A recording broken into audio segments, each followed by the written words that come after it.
The air in Hoodsport, Washington, carries a specific kind of weight, especially in the early spring. It is a place where the scent of cedar and damp earth becomes a constant companion, and the sound of the Olympic National Forest breathing against the shore of the Hood Canal creates a rhythm that usually speaks of peace.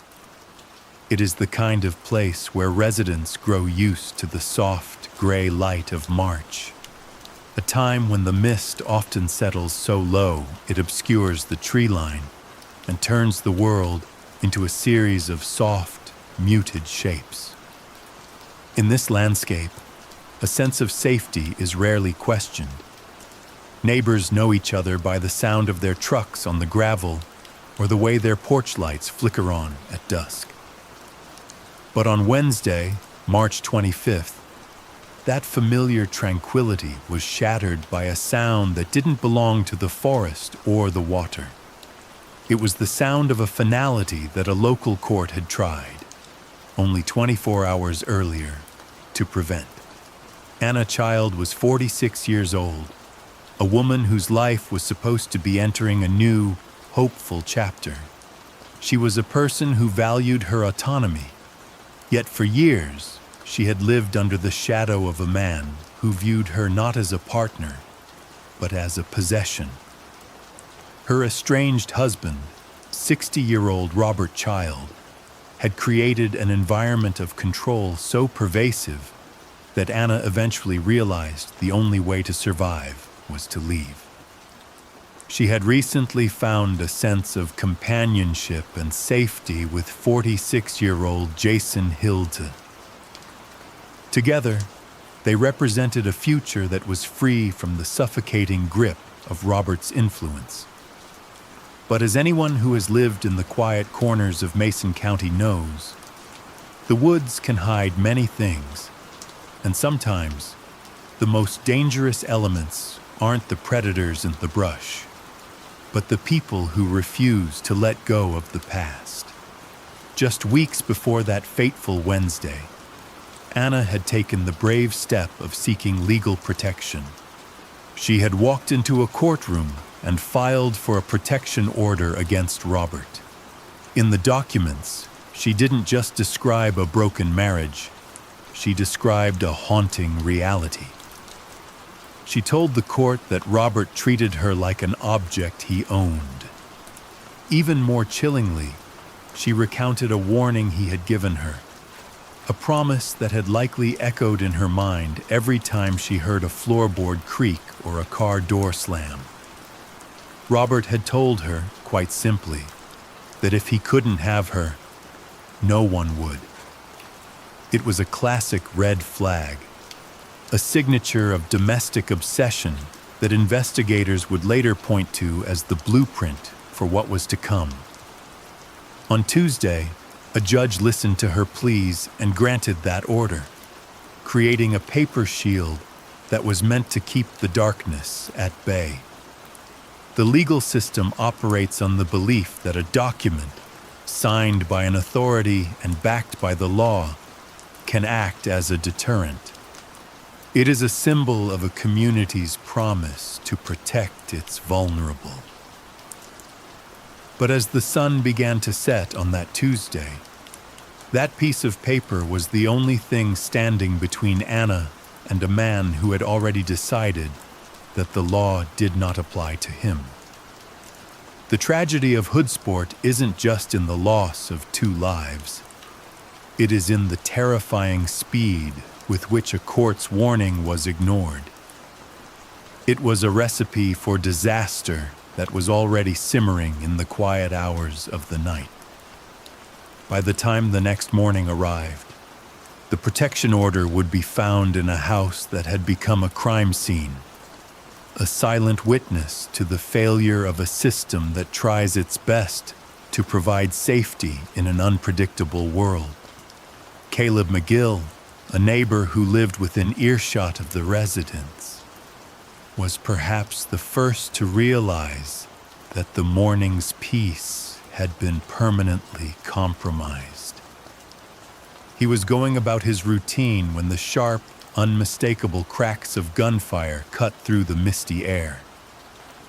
In a small town like Hoodsport, you learn to distinguish the sounds of the woods. A falling branch, a hunter in the distance. But these shots were close, and they carried an urgency that prompted him to move toward the source. As he approached the house, the silence that followed the gunshots felt heavy and unnatural. It was the kind of silence that makes the hair on the back of your neck stand up. And then, emerging from the shadows of the property, he saw a familiar figure. It was Robert Child, appearing not as a man in distress, but as someone fleeing a scene he had just authored. Caleb didn't hesitate. As he pulled out his phone to dial 911, he confronted the man who had been the subject of the court's warning only a day prior. His voice, filled with the raw shock of the moment, demanded an answer to a question that would soon haunt the entire state. "What did you do?" The response Robert allegedly gave was as cold as the March wind. He didn't deny being there. Instead, he attempted to frame the carnage as a necessity, claiming the couple had pointed a weapon at him first.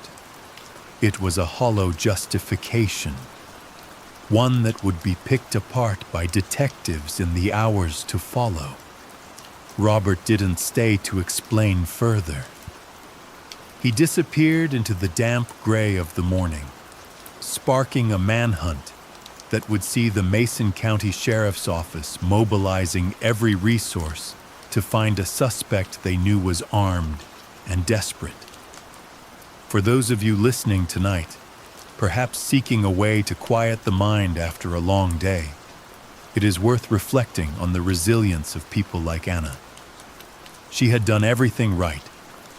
She recognized the danger, she sought help, and she stood before a judge to reclaim her life. As we delve deeper into the events that unfolded in Hoodsport, we are reminded of the fragility of the peace we often take for granted. Tonight, as you settle into your blankets and feel the warmth of your home, let us walk through the details of this investigation together. We will look at the evidence left behind, the testimony of those who saw the aftermath, and the long road to justice for two people who were simply trying to find a quiet place in the world. Before we move on to the specific details of the arrest and the evidence gathered by the Mason County coroner, I want to acknowledge those of you who return to these stories night after night. I'd love to know where you're joining us from this evening. Whether you're in a bustling city or a quiet town, much like Hoodsport, leave a comment below to let us know the time and place. It helps us build a community in these quiet hours. A reminder that even when we explore the shadows of true crime, we aren't doing it alone. Adjust your volume now, get comfortable, and let the rhythmic sounds of the night ground you as we move toward the next chapter of this journey. The discovery in the house on the hill and the search for Robert Child. In the quiet, rain-brushed landscape of Hoodsport, Washington, a piece of paper signed by a judge was meant to be a fortress. But within 24 hours, that fortress was shattered. To look at the misty tree line of the Olympic Peninsula is to see a place where the world feels muffled and safe, a sanctuary defined by the rhythmic patter of drizzle against the cedar boughs. But for Anna Child, that peace had become a thin veil. She had spent weeks navigating the cold, bureaucratic hallways of the justice system, seeking the one thing the law promises to every citizen in fear: protection. She did everything right. She documented the threats. She spoke her truth to the court, and she waited for the hand of the law to intervene. On a Tuesday, a judge looked at the evidence of a crumbling marriage and a mounting obsession and signed an emergency protection order. It was a document intended to draw an invisible line around her life, a warning to her estranged husband, Robert Child, that the weight of the state now stood between them. Yet, as the ink was drying on that court order, the very system designed to prevent a tragedy seemed to inadvertently accelerate it. There is a specific kind of hollow silence that follows a courtroom warning, a period where the victim finally feels they can breathe, unaware that for the predator, the clock has simply started ticking faster. Anna was 46 years old, a woman described by those who knew her as someone who just wanted to reclaim her sense of self. She had begun to move forward, sharing her life with 46-year-old Jason Hilda. Together, they likely thought the walls of their hoodsport home, bolstered by that legal shield, would be enough to keep the darkness at bay. They couldn't have known that the document meant to save them would be found less than a day later, damp and discarded, as police tape was stretched across the damp grass of their yard. The stakes in this case go far beyond a simple domestic dispute. They touch on the terrifying reality of what happens when a person is viewed not as a human being, but as a possession. Robert Child had allegedly made his intentions hauntingly clear, telling Anna that if he couldn't have her, no one would. It is a phrase we hear often in these stories, but in the damp air of Mason County, those words became a death sentence. As we sit here in the quiet of the night, we have to wonder about the specific, chilling details Robert shared that convinced a judge to act so quickly. What was it about his behavior that signaled an immediate, life-threatening emergency? And perhaps most hauntingly, we must look at the moments just after the shots rang out, when a neighbor named Caleb McGill found himself walking toward the house, phone in hand, coming face to face with a man who had just crossed a line from which there is no return. Before the sirens could even be heard echoing through the valley, a confrontation took place on that gravel driveway that would reveal the suspect's chilling justification for the 2 lives he had just claimed. The fortress had fallen, and in its place was a crime scene that would leave a community searching for answers in the fog. To understand the tragedy that unfolded in the damp woods of Hoodsport, we have to look back at the quiet erosion of a marriage that had become a cage.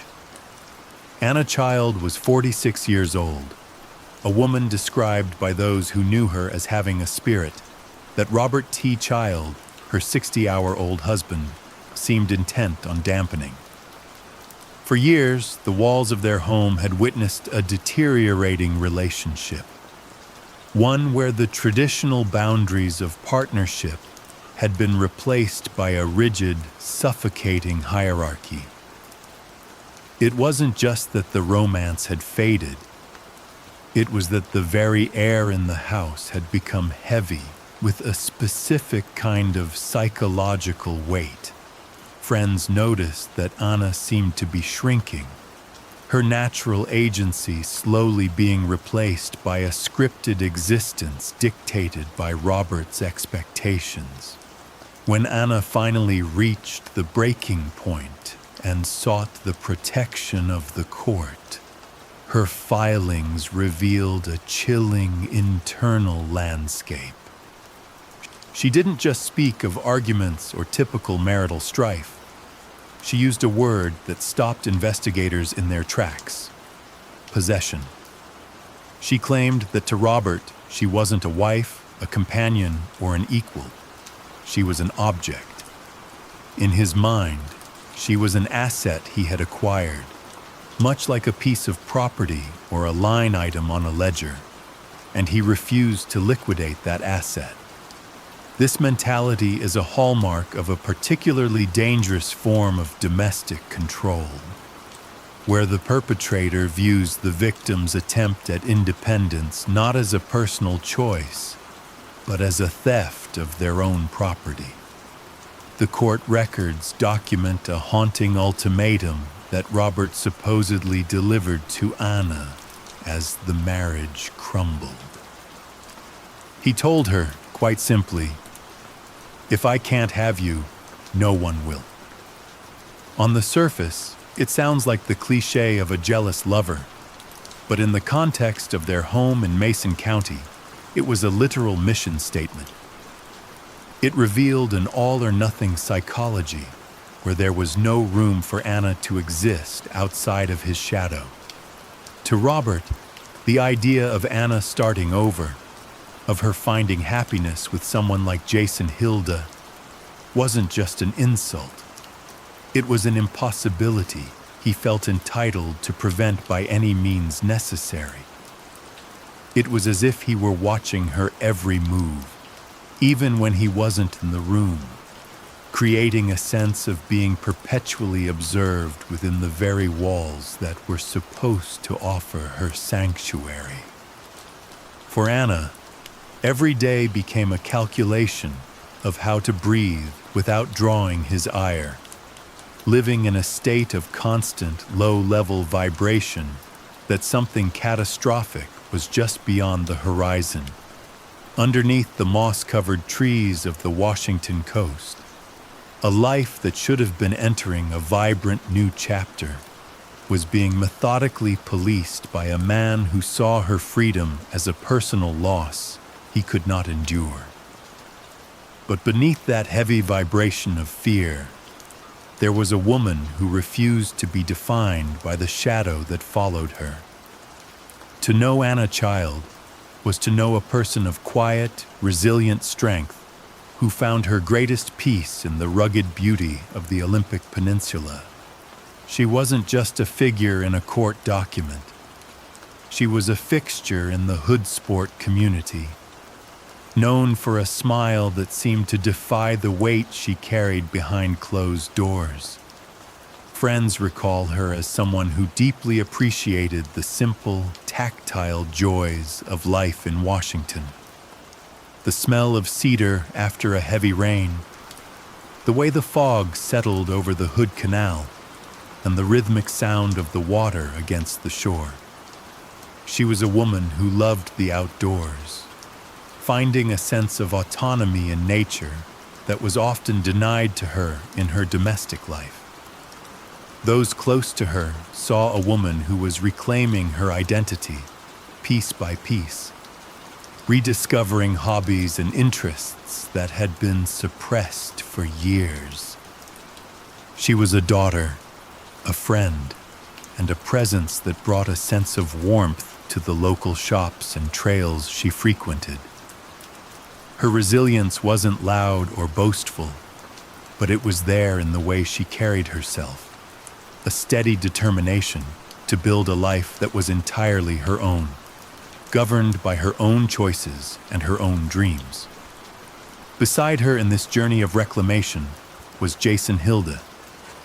At 46 years old, Jason was a man whose reputation preceded him in all the best ways. He was known throughout the region as a person of immense character, the kind of man who would stop what he was doing to help a neighbor or a stranger without a second thought. His career was defined by a strong work ethic and a technical mind, but his personal life was defined by his heart. Friends described him as a gentle giant, a man whose physical presence was matched only by his kindness and his ability to make those around him feel seen and heard. He had a way of grounding a room, offering a sense of stability and calm that was infectious. Jason wasn't someone who lived for the spotlight. He lived for the quiet moments, working on projects, spending time in the fresh air, and cultivating a life built on integrity. He was a man who had earned the respect of his peers through years of consistent, quiet decency. And his involvement in Anna's life wasn't a casual decision. It was a commitment born out of a genuine connection between two people who had found in each other a rare and precious understanding. Their relationship was a burgeoning chapter that felt like a long-awaited sunrise after a protracted night. In the weeks leading up to the tragedy, Anna and Jason were beginning to weave their lives together with a sense of hope that was palpable to anyone who saw them. They shared plans for a future that looked nothing like the past, a future filled with travel, shared home projects, and the simple, profound peace of a partnership built on mutual respect rather than possession. They spent their evenings in hood sport talking about the places they wanted to see and the life they wanted to cultivate in the shadow of the mountains. There was a specific, hopeful energy in their interactions, a lightness that suggested they were finally stepping out from under the clouds.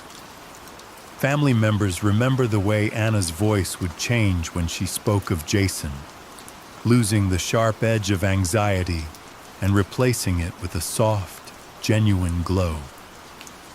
They were two people who had found a safe harbor in one another, creating a sanctuary where the only rules were kindness and support.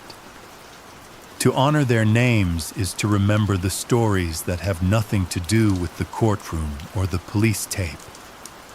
It is to remember the sound of Jason's laughter during a summer barbecue and the way Anna would meticulously tend to her garden, finding life in the soil.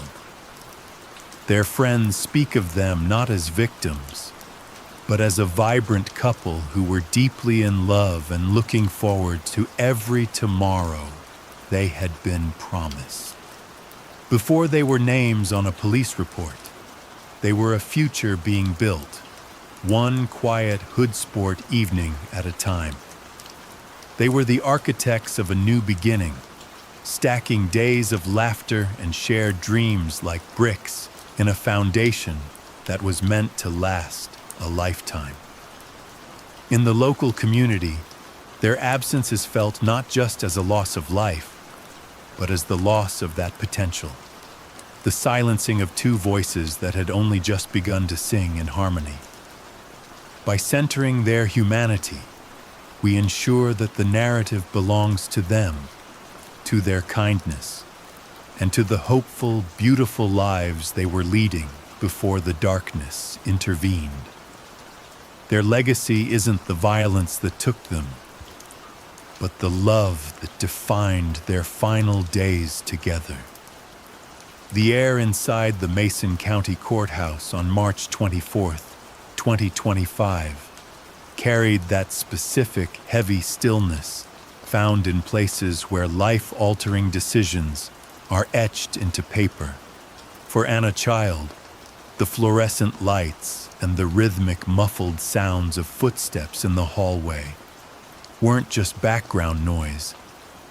They were the atmosphere of a long-awaited crossroads. She had come to this building seeking the shield of the law, a tangible barrier between her burgeoning new life and the man who had famously told her that if he couldn't have her, no one would. The legal system, often criticized for its slow pace, seemed to finally align with her urgency that Monday morning. There is a profound, quiet weight to the moment a judge looks over the evidence of a life lived in fear and decides that the state must intervene. When the protection order was officially granted, It wasn't just a piece of paper. It was a comprehensive set of boundaries designed to return Anna's life to her own control. The order was explicit and uncompromising. It legally prohibited Robert Child from approaching the residence in Hoodsport, a place that was supposed to be a sanctuary. It forbade any form of contact. No phone calls, no messages, no third party reaching out. Perhaps most crucially, it stripped away his legal right to possess firearms, a directive meant to de-escalate the volatile resentment Robert had been harboring. As Anna walked out of those courthouse doors, the cool Washington air likely felt a little easier to breathe. There is a fragile, crystalline relief that settles over a victim when they are finally heard by the state. A sense that the shadows have been pushed back by the light of a judicial signature. The ink on the judge's signature was barely dry when the countdown to the confrontation began, though no one standing on the courthouse steps that day could have known how little time was left. Back in Hoodsport, that small town nestled along the great bend of the Hood Canal, the atmosphere should have been one of homecoming. Anna and Jason Hilda were attempting to do something incredibly brave and deceptively simple. They were moving forward. They were planning a future that didn't involve looking over their shoulders, a future where the quiet of the woods was a comfort rather than a hiding place. There is a cruel irony in the false sense of security that often follows a legal victory. We want to believe that the law is a physical wall, that a no-contact order creates a literal void around a person. For those few hours on March 24th, Anna and Jason lived in that belief. They occupied a world where the rules were respected, where the danger had been identified and neutralized. They spent that evening perhaps talking about mundane things: dinner, the weather, the way the light hits the canal as the sun dips behind the Olympics. It was a quiet life, the kind of life where you leave the doors unlocked because you believe the world has been made right again. But while they were reclaiming their peace, the reality of the situation was far more precarious. The protection order had defined the boundaries of the law, but it could not reshape the intent of a man who saw a human being as a possession. As the stars came out over Hoodsport, the legal victory of the morning began to drift into the tragic reality of the following day. The state had listened, the judge had signed, and for one final peaceful night, Anna and Jason were allowed to believe they were safe. They had no way of knowing that the very document intended to protect them would serve as the final trigger for a man who refused to be told no. The silence of the Olympic Peninsula was absolute that night, masking the approach of a darkness that no courthouse order could restrain. The countdown had begun, and the hours of safety were now numbered in the single digits. The transition from a quiet evening to a state of emergency begins with a single electronic pulse. In the high-ceilinged quiet of the Mason County Dispatch Center, a digital record began to capture the finality of what had occurred on the ground. At 11:24 p.m., the silence was punctured by the arrival of a call from Caleb McGill. The recording captures a stark contrast in human experience. The dispatcher, trained in the art of the clinical and the rhythmic, and McGill, whose voice carries the jagged, breathless edges of a man who has just looked into the eyes of a killer. The transcript reveals a methodical interrogation. The dispatcher asks for the location first, a standard procedure to ensure that even if the call is dropped, help is moving toward a coordinate. McGill's voice is frantic as he describes the confrontation in the driveway, repeating the admission Robert Child had just offered him. The dispatcher does not react to the horror of the statement. Instead, she focuses on the technical essentials. Are there weapons visible? Is the suspect still on the property? What is the color of the vehicle? Each question is a tether, pulling the chaotic reality of hood sport into a structured, manageable data set. Behind the scenes, the dispatch logistics move with a practiced mechanical grace. In a rural jurisdiction like Mason County, the process of toning out the sheriff's office involves more than just a radio transmission.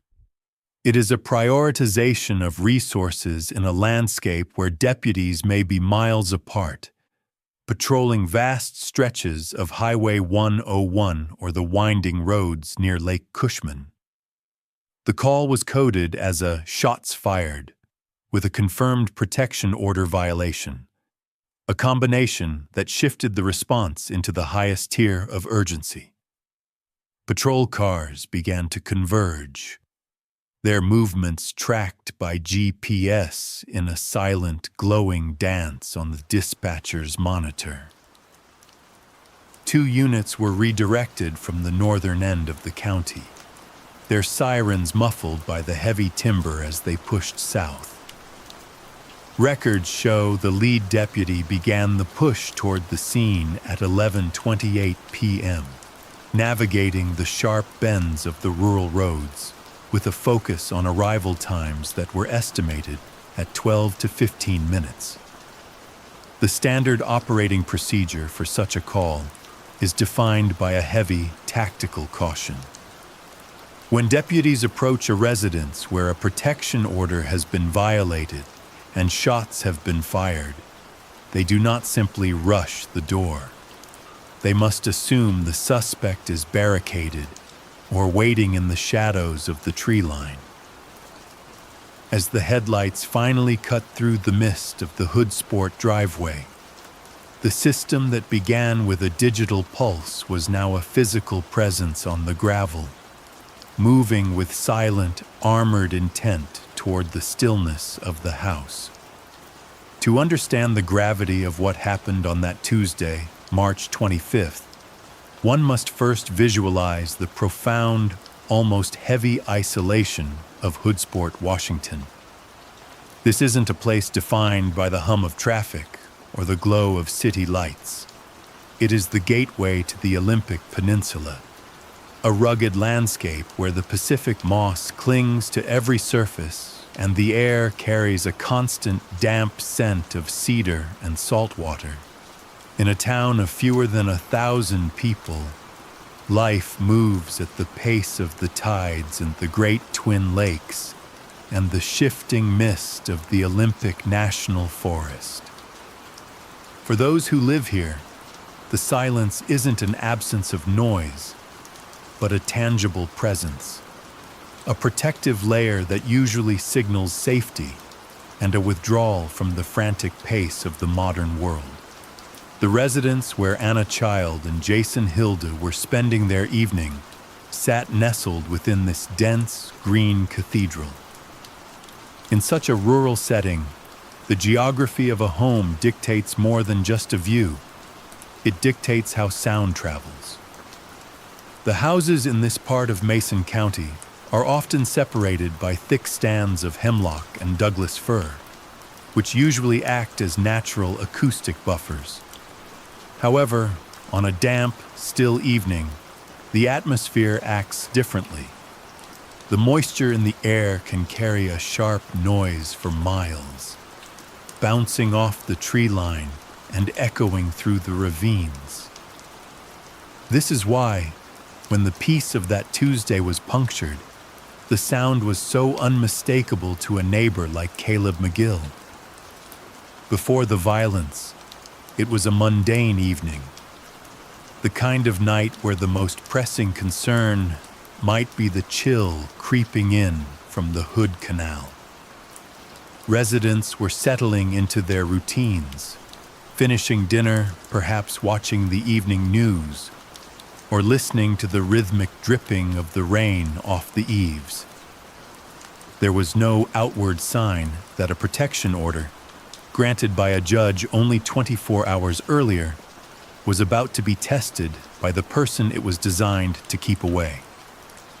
The transition from rural peace to a domestic war zone happened in a heartbeat.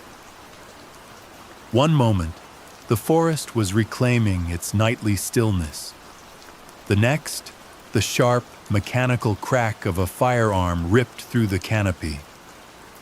In a town where the loudest sound is usually the wind through the hemlocks, the crack of a firearm changes the air forever. It is a sound that doesn't belong in the natural order of a place like Hoodsport. For Caleb McGill, hearing those shots wasn't just a distant disturbance. It was a physical jolt that signaled the world had tilted. The silence that followed was no longer the comforting hush of the woods. It was the intrusive, suffocating silence of a tragedy that had already unfolded. The damp earth and the towering trees remained unchanged, but within the walls of that home, the sanctuary of the Olympic Peninsula had been permanently shattered, replaced by a cold reality that no forest could hide. This was no longer a quiet Tuesday night. It was the beginning of a nightmare that would leave 2 people gone and a community wondering how a court's warning could be so violently ignored. The sound of the first gunshot did not belong in the afternoon air of Hoodsport, a place where the most frequent noises are the rustling of Douglas firs and the distant hum of a passing truck. For Caleb McGill, a neighbor who had grown accustomed to the predictable rhythms of the Olympic Peninsula, the sudden, sharp crack was an immediate violation of the peace. He didn't hesitate. While most people might have retreated or stayed behind the safety of their own walls, McGill's instincts pulled him toward the source of the disturbance. He stepped out into the damp air, his senses heightened, only to hear the unmistakable sound of more shots ringing out from the direction of Anna Child's home. It was a sequence of violence that seemed to happen in slow motion, yet with a terrifying finality. As McGill moved toward the property, he was already pulling his phone from his pocket to dial 911. The adrenaline was surging, but there was a chilling clarity to the moment. He wasn't just a bystander. He was becoming the primary witness to a scene that would haunt the community for years to come. As he rounded the corner, he caught sight of a figure emerging from the house. A man he recognized instantly. It was Robert Child, the estranged husband who had been warned by the courts just 24 hours earlier to stay away. Robert wasn't running in a panic. He was moving with a deliberate, heavy gait that suggested a man who had finished a task. The confrontation that followed was surreal, stripped of all the usual social graces and reduced to a raw, heart-pounding exchange. McGill, still on the line with emergency dispatchers, didn't hold back his horror. He looked Robert directly in the eye and shouted the question that was likely screaming in his own mind. "What the expletive did you do?" It was a moment where the world seemed to hold its breath. There was no denial, no frantic explanation of an accident, and no mask of innocence. Instead, Robert Child looked at his neighbor and offered a startling, immediate admission of the killings. He claimed, with a cold and steady voice, that the couple inside had pointed a gun at him, and so he had killed them. It was a justification offered without a hint of remorse, the words of a man who felt he had been wronged and had taken the ultimate lethal measure to settle the score. As Robert fled the scene shortly after this admission, the weight of his words hung in the air, heavier than the coastal fog. McGill remained, the voice of the 911 operator still crackling in his ear, standing in the intrusive silence that follows an act of absolute destruction. The mask had slipped entirely, revealing not a man in the throes of a misunderstanding, but one who believed his actions were the natural conclusion to a story he had authored himself. Behind him, the house remained still, the lives of Anna and Jason having been extinguished in a matter of seconds, leaving only the neighbor to bear witness to the cold justification of a man who refused to let go.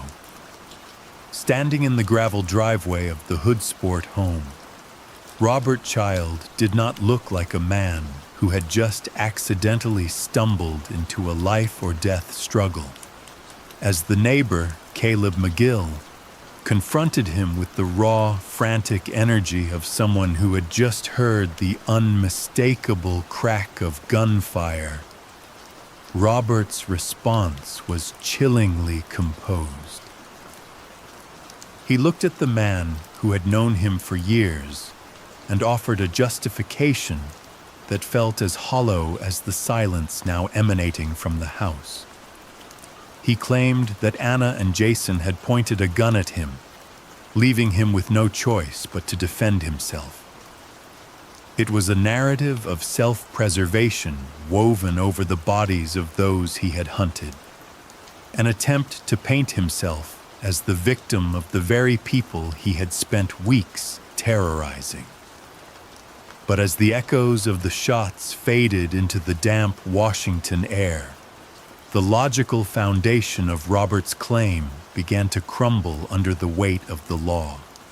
Only 24 hours earlier, a Mason County judge had signed a protection order specifically designed to keep Robert away from this property and away from Anna. By simply being on the premises, Robert was committing a felony. He had bypassed locked doors and ignored a judicial mandate, a series of actions that led to the burglary charge he would later face. In the eyes of the state, a person who breaks into a home while under a restraining order cannot easily claim self-defense against the residents of that home. The law is clear. You cannot create a life-threatening situation through your own criminal trespass and then claim you were forced to kill to escape it. When the first responders arrived, the atmosphere was thick with the metallic scent of spent shell casings and the heavy, oppressive stillness of a crime scene that had not yet been processed. Deputies from the Mason County Sheriff's Office moved through the home with tactical precision, their flashlights cutting through the dim interior to reveal the devastating reality of Robert's visit. They found Anna and Jason exactly where they had fallen. There was no sign of a chaotic gunfight, no evidence of a mutual exchange of fire that Robert's story suggested. Instead, the scene spoke of an ambush, a sudden, violent intrusion into a space that was supposed to be a sanctuary. The detectives noted the placement of the bodies and the trajectory of the rounds, quietly documenting a story that contradicted the one Robert had told in the driveway. The frustration for the investigators and the community was palpable. There is a specific kind of bitterness that comes when a perpetrator attempts to blame the victims for their own demise, especially when those victims had done everything right. Anna had gone to the courts. She had filled out the paperwork. She had told the judge she was afraid. She had sought the protection of the law to prevent exactly what had just occurred. To hear Robert claim that she was the aggressor felt like a final parting insult to her memory. As the coroner's team eventually moved in to recover the remains of the 46-year-olds, the self-defense excuse began to look less like a legal strategy and more like the final delusion of a man who believed that if he couldn't possess Anna, he at least had the right to rewrite her final moments. Every piece of evidence gathered that morning, the broken entry point, the standing court order, and the quiet dignity of the victims, served as a silent rebuttal to Robert's weaving narrative. The transition from a domestic disturbance call to a full-scale manhunt happened with a chilling, clinical speed as the Mason County Sheriff's Office realized the magnitude of the violence in that quiet Hoodsport home. By the time the first cordons were established, the name Robert Child was already pulsing through police scanners, broadcasted with the heavy urgency that only comes when a suspect is considered armed, dangerous, and profoundly volatile. The rugged geography of the Olympic Peninsula, with its ancient timber and labyrinthine backroads, became a tactical nightmare for the responding deputies. As night began to swallow the town, the primary objective shifted from processing a crime scene to containing a shadow. Patrol cars began to dot the intersections of Highway 101, their strobing blue and red lights reflecting off the damp asphalt, while K-9 units were brought in to catch a scent before the relentless Pacific Northwest drizzle could wash it away. There is a specific kind of silence that falls over a timber town when a killer is known to be at large. It isn't the peaceful quiet of a rural evening. It is a pressurized, watchful stillness. In the hours of uncertainty between the discovery of Anna and Jason and the following Wednesday morning, the residents of Hoodsport retreated behind locked doors. Bolt-action rifles were taken from cabinets, and porch lights were left burning as beacons of anxiety. Every snap of a twig in the underbrush or the distant backfire of a truck became a potential sighting. The community knew Robert. They knew the face of the man the police were hunting. And that familiarity only deepened the communal fear.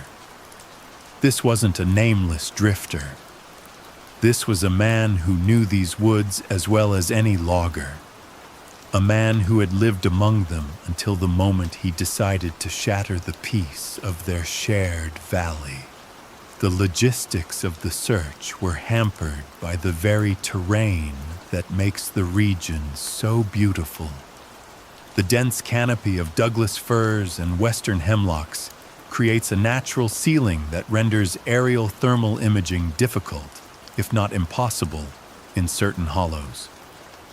Deputies had to navigate steep, slick ravines and abandoned logging trails where the mud could swallow a tire whole. Throughout the night, the command center was a hive of low-frequency radio chatter and rustling topographical maps.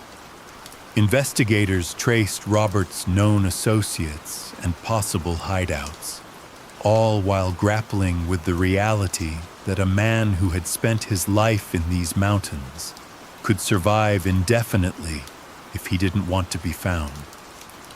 The fog didn't just hide the mountains that night. It hid a man with nothing left to lose. As the clock ticked toward the early hours of Wednesday, the tension reached a breaking point. The sheriff's office had mobilized every available resource, closing off key exit routes to ensure Robert remained boxed within a shrinking perimeter. It was a game of high-stakes patience, played out in the damp cold of a Washington spring.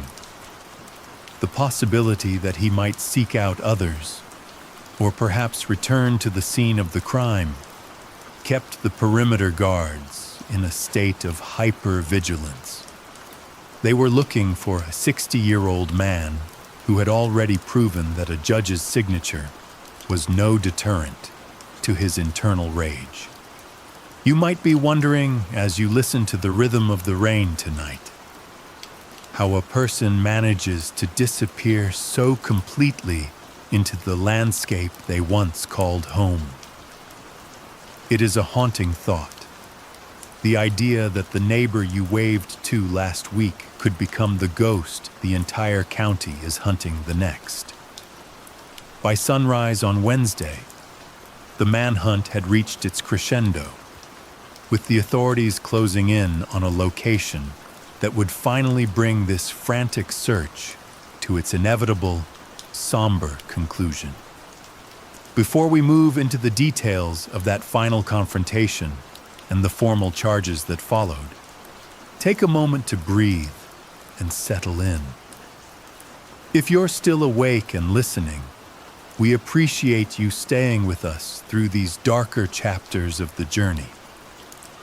The search for Robert Child did not end in a high-speed chase or a chaotic exchange of gunfire along the winding roads of Mason County. Instead, it concluded with a chillingly quiet surrender that stood in stark contrast to the violence of the previous night. Detectives and deputies, weary from a night of tracing leads through the damp Washington air, finally located Robert later that Wednesday. He was found without the defiance one might expect from a man who had allegedly committed such a definitive act of brutality.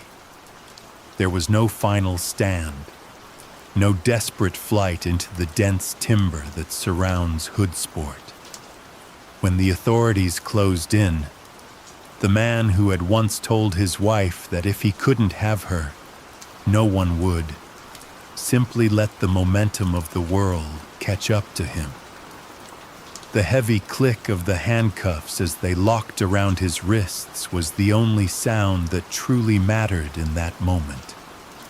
A metallic punctuation mark signaling the end of the immediate danger to the community and the beginning of a long, bureaucratic walk toward accountability. As he was led away, the focus of the investigation shifted from the physical pursuit to the cold, hard structure of the law. Robert was formally processed and hit with a slate of charges that reflected the gravity of the scene left behind at the house.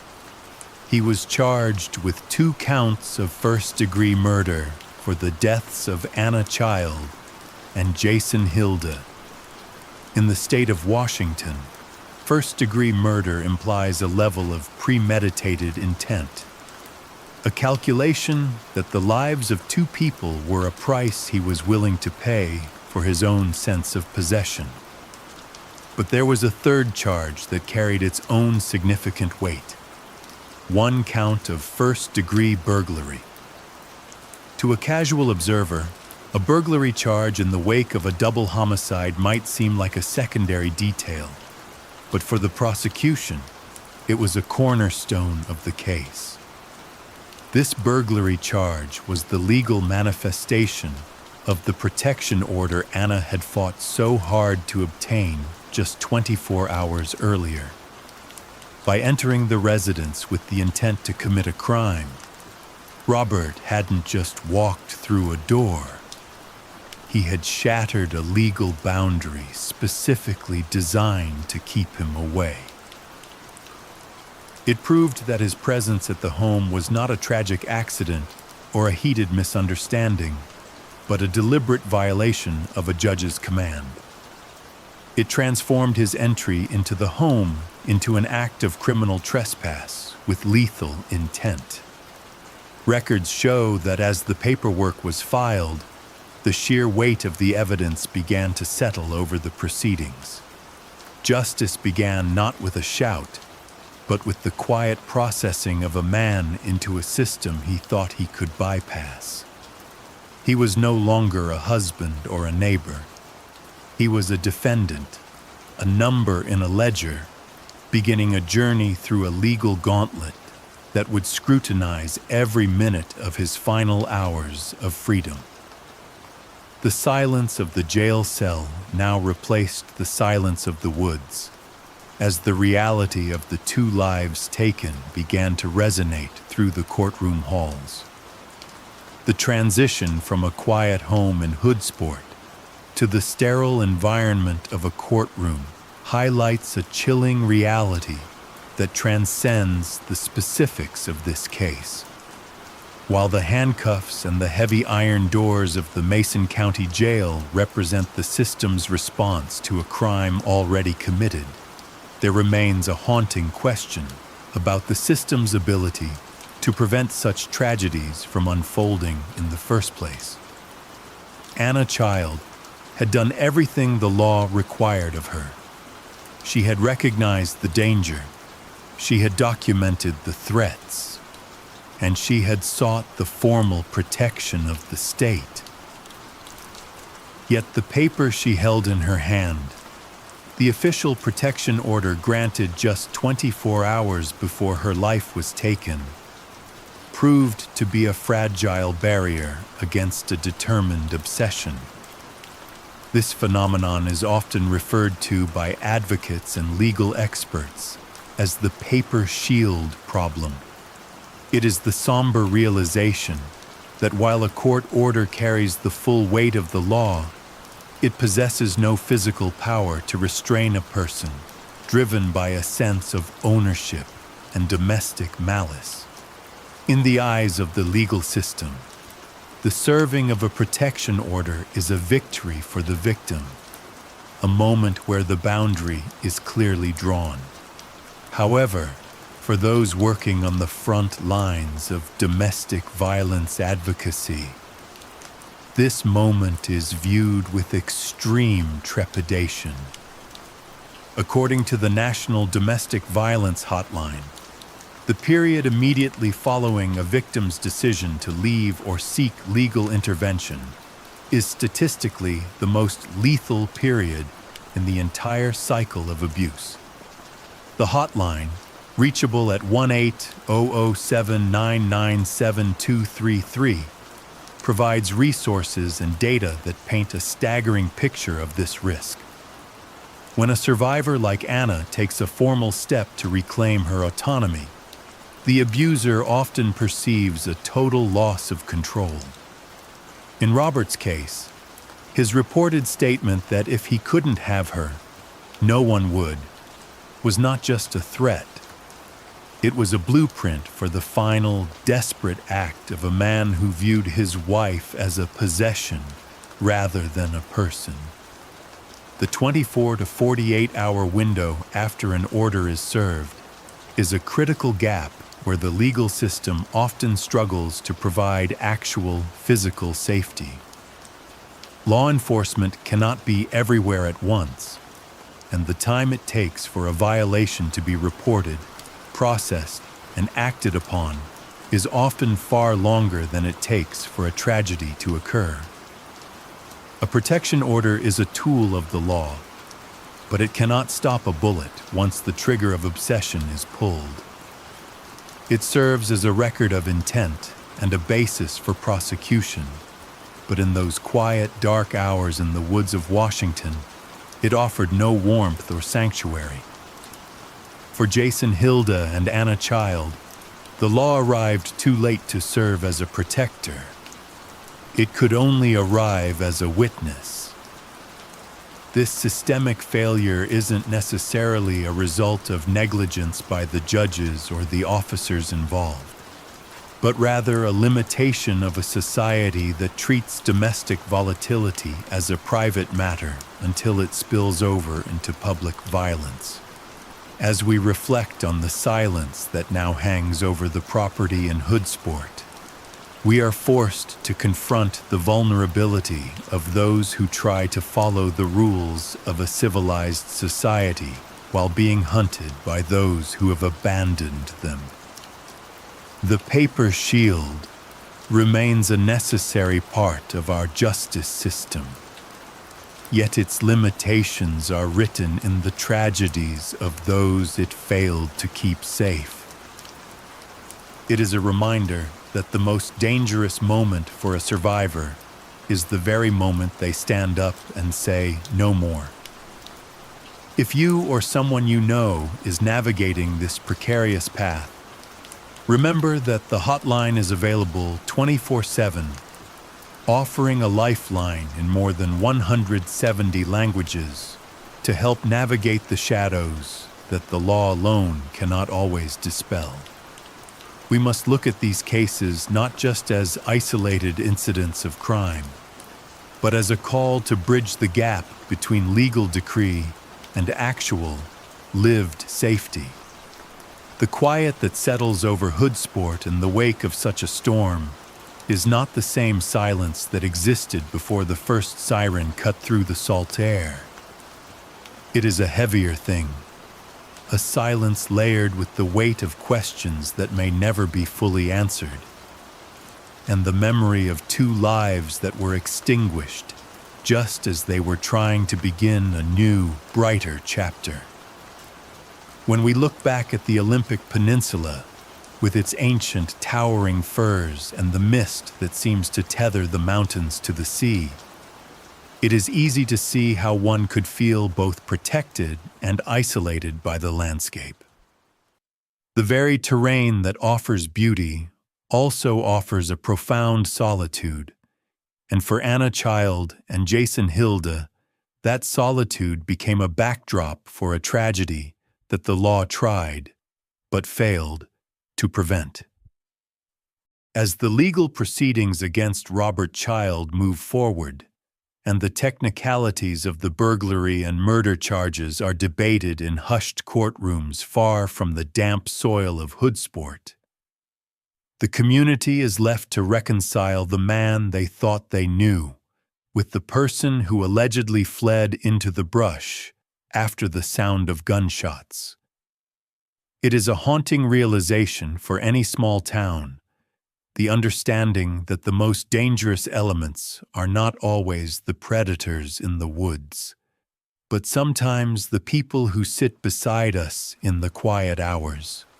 Robert, at 60 years old, was a man whose life was supposedly settled, yet he became the embodiment of the very warning Anna had pleaded with the court to acknowledge. We must hold space for the bravery it took for Anna to walk into that courthouse. To stand before a judge and articulate the fear that had become her daily companion is an act of immense courage. She did not merely ask for a piece of paper, she asked for her life back. She sought the right to exist without being treated as a possession, the right to love someone new, and the right to feel secure within the walls of her own home.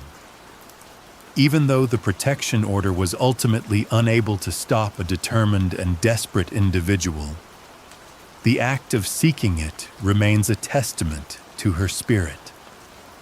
She refused to live in the shadows of Robert's threats, and in doing so, she asserted her own humanity in the face of his control. The rain continues to fall on the Olympic Peninsula, just as it did on that Tuesday morning when the judge signed the order, and just as it did on Wednesday when the peace was shattered. There is something rhythmic and hypnotic about the way the water meets the cedar shingles and the moss-covered stones of the Skokomish Valley. It is a sound that has existed long before these events, and will continue long after the names in this case have faded from the headlines. As you listen to the steady patter, let it serve as a boundary between the world of this story and the sanctuary of your own room. The tension of the investigation, the frantic calls to 911, and the heavy details of the courtroom can now begin to recede, moving further away into the mist. Think of the streets of Hoodsport now, as the evening deepens. The small businesses along Highway 101 have dimmed their lights. The boats in the marina bob gently against the docks, their lines creaking in a slow, predictable cadence. The air is cool and carries the scent of pine and cold water. It is a place that knows how to hold its secrets, but also a place that knows how to endure. In this moment, you are far removed from the conflict.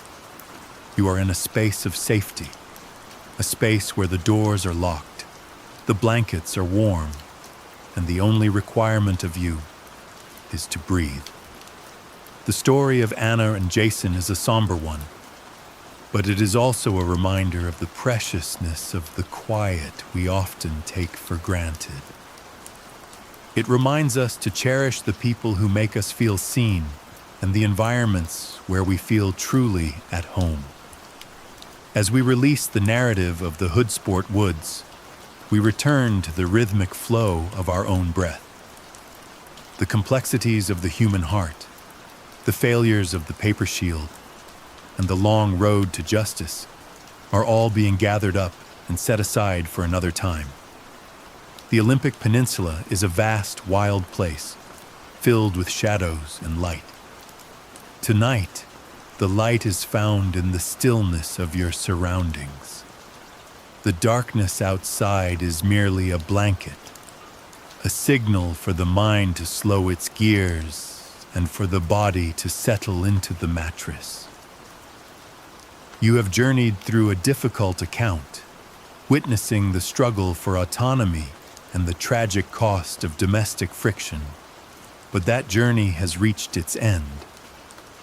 There are no more chapters to turn, no more evidence to weigh, and no more suspects to track through the undergrowth. The memory of Anna's strength can be a quiet companion as you drift. She wanted peace, and while her path was cut short, the pursuit of that peace is something we can all honor by allowing ourselves to find it now. Let the sound of the rain become your focus, the way it washes over the rooftops, the way it settles the dust, and the way it creates a world of soft edges. There is nothing left to solve tonight. The world will continue its slow rotation. The tides will pull at the shores of the Hood Canal, and the forests will stand watch in the dark. Your own breathing is now the most important rhythm in the room, in and out, as steady as the tide, as persistent as the Pacific mist. The weight of the day is lifting, replaced by the heavy, comfortable pull of sleep. You are safe. You are grounded. The story has been told, the warnings have been echoed, and the silence that follows is yours to keep. The Olympic Peninsula remains a place of rugged beauty, where the trees grow tall and the water runs deep, a place where life persists in spite of the storms. As the last echoes of the narration fade, the rain on the tin roof becomes the only voice remaining. It is a soothing, constant presence that requires nothing from you. It is the sound of the world taking care of itself while you rest. The quiet streets of Hoodsport are tucked away under the clouds. The marina is still, and the shadows in the woods are just shadows.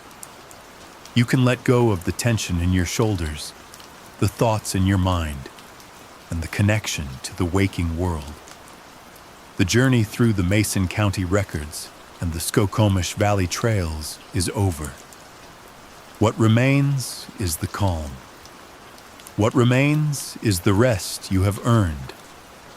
We think of the families left behind, and we hope they find their own version of this quiet, a place where the memories are kind and the future feels possible again.